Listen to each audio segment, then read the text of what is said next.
Now, in this mist, this fog of deception and ideas and misinformation,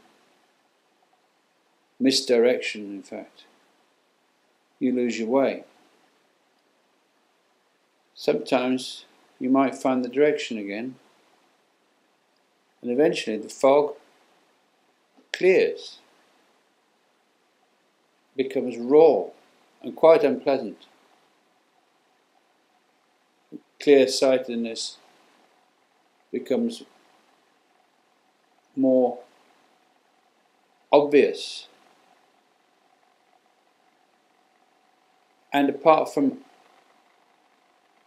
the mental concept of ideas, perceptively, if you can see with a third eye or something like that,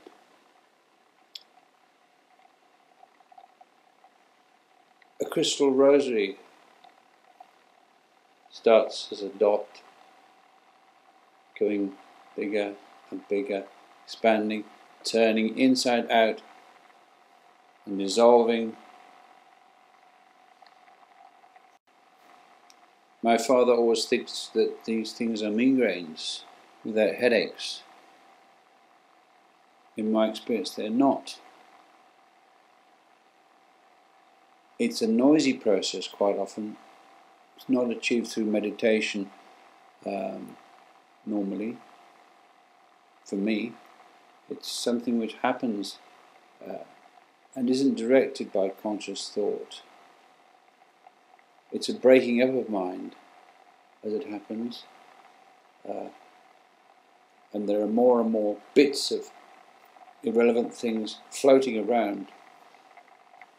I'm very noisy. The trick with all this is just to let it slip, not to hold on to it, not to try to repeat it.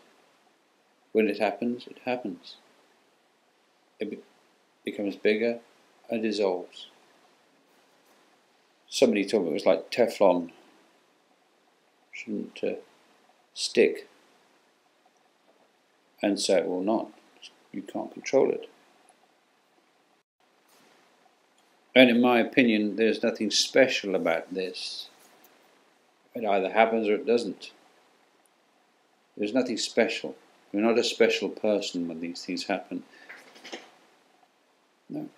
All this stuff, this relationship with this material, we weren't living like this always. We were living in quite grotty conditions before, quite overcrowded conditions. And we got out of that, and I managed to get a house together. It was terribly difficult, because you can't get a mortgage very easily when you're handicapped. We got all that together. I didn't pursue it. I just walked into it and I went with it. And then my wife got some compensation for a job that dissolved under her. And all this happened due to my mother-in-law, various other people that I was open to at the time, and didn't shut it out like I had done before.